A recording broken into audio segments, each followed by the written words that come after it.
ನಮಸ್ಕಾರ ಫ್ರೆಂಡ್ಸ್, ತಾವೆಲ್ಲ ಚೆನ್ನಾಗಿದೆ ಅಂತ ಭಾವಿಸ್ತಾ ಇಂದಿನ ಉದ್ಯೋಗ ಮಾಹಿತಿ ತಮ್ಮ ಮುಂದೆ ಹಂಚಿಕೊಳ್ಳೋಕ್ಕಿಂತ ಮುಂಚೆ ಯಾರೆಲ್ಲ ನಮ್ಮ ಯೂಟ್ಯೂಬ್ ಚಾನಲ್ ಈಗ ಫಸ್ಟ್ ಟೈಮ್ ಮಾಡ್ತಾ ಇದ್ರು ಅವರು ನಮ್ಮ ಯೂಟ್ಯೂಬ್ ಚಾನಲ್ ಸಬ್ಸ್ಕ್ರೈಬ್ ಮಾಡ್ಕೊಳ್ಳಿ ಅಂತ ಹೇಳ್ತಾ, ಈ ಸಬ್ಸ್ಕ್ರೈಬ್ ಮಾಡ್ಕೊಳ್ಳೋದ್ರಿಂದ ಏನಪ್ಪ ಲಾಭ ಅಂತ ಹೇಳಿದ್ರೆ ಇಂತಹದ್ದೇ ಉದ್ಯೋಗ ಸಂಬಂಧಿಸಿದ ಮಾಹಿತಿ ಹಾಕಿದಾಗ ಮೊಟ್ಟ ಮೊದಲಿಗೆ ನಿಮಗೆ ತಲುಪಲಿ ಅನ್ನೋದೊಂದೇ ಉದ್ದೇಶದಿಂದ ಈ ಮಾಹಿತಿಯನ್ನು ತಮ್ಮ ಮುಂದೆ ಹಂಚ್ಕೊಳ್ತಾ ಇದ್ದೀನಿ. ಇವತ್ತಿನ ಮಾಹಿತಿ ಏನಪ್ಪಾ ಅಂತ ಹೇಳಿದ್ರೆ, ಯಾರೆಲ್ಲ ನೀವು ಬೋಧಕ ಮತ್ತು ಬೋಧಕೇತರ ಹುದ್ದೆಗಳಿಗೆ ಅಂದ್ರೆ ಈ ಈ ಈ ವಿಡಿಯೋದ ವಿವರಗಳಲ್ಲಿ ಹೇಳುವಂತ ಹುದ್ದೆಗಳಿಗೆ ನೀವು ಆಸಕ್ತರಾಗಿ ಕೆಲಸ ಹುಡುಕ್ತಾ ಇದ್ದೀರೋ ಅಂತವರಿಗೆ ಇದು ಒಳ್ಳೆಯ ಅವಕಾಶ. ಏನಪ್ಪ ಅವಕಾಶ ಅಂತ ಹೇಳಿದ್ರೆ, ಏಕಲವ್ಯ ಮಾದರಿ ವಸತಿ ಶಾಲೆಯಲ್ಲಿ ಹಲವಾರು ಅಂತ ಹೇಳಿದ್ರೆ 7,200ಕ್ಕೂ ಅಧಿಕ ಹುದ್ದೆಗಳ ನೇಮಕಾತಿ ಆದೇಶವಾಗಿದ್ದು, ಆಯಾ ಹುದ್ದೆಗಳು ಯಾವ್ಯಾವ ವಿಭಾಗಕ್ಕೆ ಎಷ್ಟೆಷ್ಟು ಹುದ್ದೆಗಳಿದಾವೆ ಮತ್ತು ಆಯಾ ಹುದ್ದೆಗೆ ವೇತನ ಎಷ್ಟು ಮತ್ತು ವಯೋಮಿತಿ ಎಷ್ಟು ಇರಬೇಕು ಮತ್ತು ಇದಕ್ಕೆ ಅರ್ಜಿ ಸಲ್ಲಿಸಲು ಕೊನೆಯ ದಿನಾಂಕ ಯಾವಾಗ, ಮತ್ತೆ ಇದಕ್ಕೆ ಅರ್ಜಿ ಶುಲ್ಕ ಏನಿರ್ತದೆ, ಮತ್ತು ಅಷ್ಟೇ ಅಲ್ಲದೆ ಇದರ ಆಯ್ಕೆ ಪ್ರಕ್ರಿಯೆ ಏನು, ಮತ್ತೆ ಆಯ್ಕೆ ಪ್ರಕ್ರಿಯೆ ಆದ್ಮೇಲೆ ಯಾವ ಹುದ್ದೆಗಳಿಗೆ ಎಷ್ಟೆಷ್ಟು ವಯೋಮಿತಿ ಇದೆ ಅನ್ನೋದಕ್ಕೆ ಸಂಪೂರ್ಣ ಮಾಹಿತಿಯನ್ನ ನಿಮ್ಗೆ ತಿಳಿಸ್ತೇನೆ. ನೀವು ಯಾರು ಸಹ ಈ ವಿಡಿಯೋನ ಸ್ಕಿಪ್ ಮಾಡದೆ ಸಂಪೂರ್ಣವಾಗಿ ವಿಡಿಯೋ ನೋಡಿದಾಗ ಮಾತ್ರ ಇದ್ರ ಬಗ್ಗೆ ನಿಮ್ಗೆ ಗೊತ್ತಾಗುತ್ತೆ ಅಂತ ಹೇಳ್ತಾ, ಇವತ್ತಿನ ಮಾಹಿತಿ ಏನಪ್ಪಾ ಅಂತ ಹೇಳಿದ್ರೆ, ಏಕಲವ್ಯ ಮಾದರಿ ವಸತಿ ಶಾಲೆಯಲ್ಲಿ ಬೋಧಕ ಮತ್ತು ಬೋಧಕೇತರ ಹುದ್ದೆಗಳಿಗೆ ನೇಮಕಾತಿ ಆದೇಶ ಹೋಗಿದೆ. ಈ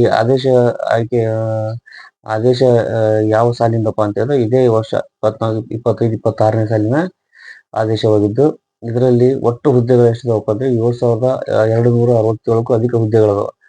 ಮತ್ತು ಇದರಲ್ಲಿ ಹುದ್ದೆಗಳ ಸ್ಥಳ ಯಾವ್ಯಾವ ಸ್ಥಳದಲ್ಲಿ ನೀವು ಕೆಲಸ ಮಾಡ್ಬೋದಪ್ಪ ಈ ಹುದ್ದೆಗೆ ಆಯ್ಕೆ ಆದಾರ ಅಂತ ಹೇಳಿದ್ರೆ, ಅಖಿಲ ಭಾರತಾದ್ಯಂತ ಈ ಹುದ್ದೆಗಳು ನೇಮಕಾತಿ ಆದೇಶವಾಗಿರ್ತದೆ.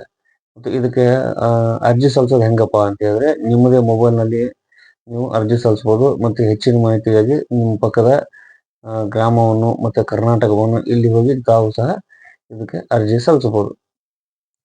ಮತ್ತೆ ಇದಕ್ಕೆ ವೇತನ ಹೆಂಗಿರ್ತದಪ್ಪ ಅಂತ ಹೇಳಿದ್ರೆ, ಪ್ರಿನ್ಸಿಪಾಲ್ ಹುದ್ದೆಗೆ, ಮುಖ್ಯ ಗೋಳ ಹುದ್ದೆಗೆ ಏನೈತಲ್ಲ 78,000ರಿಂದ 2,09,000 ರೂಪಾಯಿವರೆಗೆ ಇದಕ್ಕೆ ಪ್ರಾರಂಭಿಕ ವೇತನ ಇರ್ತದೆ. ಮತ್ತು ಪಿಜಿಟಿ ಶಿಕ್ಷಕರಿಗೆ ಏನಿರ್ತದೆ ಅಂದ್ರೆ 47,600ರಿಂದ ಹಿಡಿದು 1,50,000 ರೂಪಾಯಿವರೆಗೆ ಇರುತ್ತೆ.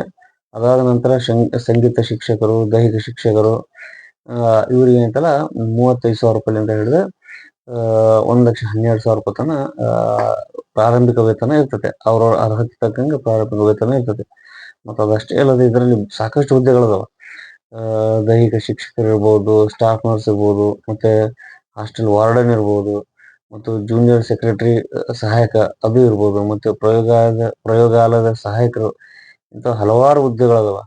ಮತ್ತು ಇದಕ್ಕೆ ಆಯಾ ಹುದ್ದೆಗಳಿಗೆ ಅನುಗುಣವಾಗಿ ವಯೋಮಿತಿ ಸಹ ಇದಕ್ಕೆ ನಿಗದಿಪಡಿಸಿದ್ದಾರೆ. ಈ ಪ್ರಾಂಶುಪಾಲ ಹುದ್ದೆಗೆ ಏನೈತಲ್ಲ ಗರಿಷ್ಠ 50 ವರ್ಷ ಒಳಗಿರ್ಬೇಕು ಅಂದ್ರೆ, ಮತ್ತೆ ಪಿಜಿಟಿ ಶಿಕ್ಷಕರ ಗರಿಷ್ಠ ವಯೋಮಿತಿ ಏನೈತಲ್ಲ 40 ವರ್ಷ ಒಳಗಿರ್ಬೇಕು. ಮತ್ತೆ ಅದೇ ರೀತಿ ಆಯಾ ಹುದ್ದೆಗೆ ಅನುಗುಣವಾಗಿ ನಿಮ್ಗೆ ಇದಕ್ಕೆ ಸಂಪೂರ್ಣ ಮಾಹಿತಿ ಬೇಕಪ್ಪ ಅಂತ ಹೇಳಿದ್ರೆ, ಈ ವಿಡಿಯೋ ಕೆಳಗೈತಲ್ಲ ಇದಕ್ಕೆ ಸಂಬಂಧಿಸಿದ ಅಧಿಕೃತವಾದಂತಹ ನಾನು ಲಿಂಕ್ ಅನ್ನು ಹಾಕಿದ್ದೇನೆ. ನಿಮಗೆ ಯಾವ್ಯಾವ ಹುದ್ದೆಗಳಿಗೆ ನೀವು ಅರ್ಜಿ ಸಲ್ಲಿಸ್ಬೇಕಂತ ಇದ್ದೀರೋ ಆಯಾ ಹುದ್ದೆಗಳ ಮಾಹಿತಿಯನ್ನು ಸಂಪೂರ್ಣವಾಗಿ ಮಾಹಿತಿ ತಗೊಂಡು ನೀವು ಇದಕ್ಕೆ ಅರ್ಜಿ ಸಲ್ಲಿಸಬಹುದು. ಮತ್ತು ಇದಕ್ಕೆ ಶೈಕ್ಷಣಿಕ ಅರ್ಹತೆ ಏನ್ ಬೇಕಪ್ಪ ಅಂತ ಹೇಳಿದ್ರೆ, ಶೈಕ್ಷಣಿಕ ಅರ್ಹತೆ ಏನಪ್ಪಾ ಅಂತ ಹೇಳಿದ್ರೆ, ಪ್ರಯೋಗಾಲಯ ಸಹಾಯಕ ಹುದ್ದೆಗೆ ಐತಲ್ಲ 10ನೇ ತರಗತಿ ಅಥವಾ PUCನ ನೀವು ಉತ್ತೀರ್ಣರಾಗಿರ್ಬೇಕು. ಅದಷ್ಟೇ ಅಲ್ಲದೆ ಜೂನಿಯರ್ ಸೆಕ್ರೆಟರಿ ಮತ್ತು ಲೆಕ್ಕ ಪರಿಶೋಧಕರಿಗೆ ಏನೈತಲ್ಲ ಜೂನಿಯರ್ ಸೆಕ್ರೆಟರಿಗೆ ನೀವು 12ನೇ ತರಗತಿ ಪಾಸ್ ಆದ್ರೆ ನಡೀತೈತೆ. ಮತ್ತು ಇದಕ್ಕೆ ಹಾಸ್ಟೆಲ್ ವಾರ್ಡನ್ ಮತ್ತೆ ಮಹಿಳಾ ಸಿಬ್ಬಂದಿ ನರ್ಸ್ ಇವರಿಗೆ ಅಂತಲ್ಲ BSc ನರ್ಸಿಂಗ್ ಇರ್ತೈತೆ. ಮತ್ತು ಹಾಸ್ಟೆಲ್ ವಾರ್ಡನ್ಗೆ ಯಾವುದೇ ವಿಭಾಗದ ಪದವಿನ ನೀವು ಸಂಪೂರ್ಣಗೊಳಿಸಿರ್ಬೇಕು. ಮತ್ತು ಅದಷ್ಟೇ ಅಲ್ಲದೆ ನಿಮಗೆ ಮತ್ತೆ ಇನ್ನೂ ಹೆಚ್ಚಿನ ಮಾಹಿತಿ ಬೇಕಪ್ಪ ಅಂತ ಹೇಳಿದ್ರೆ, ನೀವು ನಮ್ಮ ವಿಡಿಯೋ ಕೆಳಗೆ ಐತಲ್ಲ ನಾನು ಅದರ ಲಿಂಕ್ ಕೊಟ್ಟಿರ್ತೇನೆ, ಅದರ ಹೋಗಿ ನೀವು ನೋಡ್ಕೋಬಹುದು. ಮತ್ತು ಇದಕ್ಕೆ ಆಯ್ಕೆ ಪ್ರಕ್ರಿಯೆ ಹೆಂಗಿರ್ತಪ್ಪ, ಎಲ್ಲಾ ಹುದ್ದೆಗಳಿಗೆ ಆಯ್ಕೆ ಪ್ರಕ್ರಿಯೆ ಇರ್ತಪ್ಪ ಅಂತ ಹೇಳಿದ್ರೆ, ಲಿಖಿತ ರೂಪದಲ್ಲಿ ಪರೀಕ್ಷೆಗಳನ್ನು ಇರ್ತಾವ.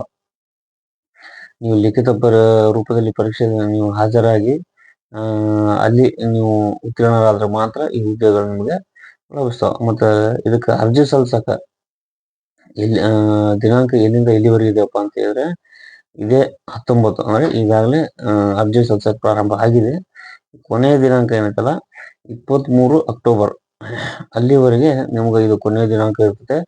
ಯಾರೆಲ್ಲ ನೀವು ಇದೇ ಹುದ್ದೆಗೆ ನೀವು ಅರ್ಜಿ ಸಲ್ಲಿಸ್ಬೇಕಂತ ನೀವು ಕೆಲಸ ಹುಡುಕ್ತಾ ಇದ್ದೀರಾ, ಈ ದಿನಾಂಕದ ಒಳಗೆ ಇದಕ್ಕೆ ಬೇಕಾದಂತಹ ಸೂಕ್ತ ದಾಖಲಾತಿ ತಗೊಂಡು ನೀವು ಅರ್ಜಿ ಸಲ್ಲಿಸ್ಕೊಂಡು ಇದು ಸದುಪಯೋಗ ಪಡಿಸ್ಕೊತೀರ ಅಂತ ಹೇಳ್ತಾ, ಯಾರೆಲ್ಲ ನಮ್ಮ ಯೂಟ್ಯೂಬ್ನ ವಿಡಿಯೋನ ನೋಡ್ತಾ ಇದ್ರೆ ಅವ್ರಿಗೆ ಅಂತಲ್ಲ ತಪ್ಪದೇ ನಮ್ಮ ಯೂಟ್ಯೂಬ್ ಚಾನಲ್ನ ಸಬ್ಸ್ಕ್ರೈಬ್ ಮಾಡ್ಕೊಳ್ಳಿ ಅಂತ ಹೇಳ್ತಾ, ಯಾಕಪ್ಪ ಸಬ್ಸ್ಕ್ರೈಬ್ ಅಂತ ಹೇಳಿದ್ರೆ ಮತ್ತೊಮ್ಮೆ ಹೇಳೋದೇನಪ್ಪ ಅಂದ್ರೆ ಇಂತಹದ್ದೇ ಉದ್ಯೋಗ ಸಂಬಂಧಿಸಿದ ಮಾಹಿತಿ ಹಾಕಿದಾಗ ಮೊಟ್ಟ ಮೊದಲಿಗೆ ನಿಮಗೆ ತಲುಪುವ ಉದ್ದೇಶದಿಂದ ನಮ್ಮ ಯೂಟ್ಯೂಬ್ ಚಾನಲ್ ಸಬ್ಸ್ಕ್ರೈಬ್ ಮಾಡ್ಕೊಳ್ಳಿ ಅಂತ ಹೇಳ್ತಾ ವಂದನೆಗಳು ಫ್ರೆಂಡ್ಸ್.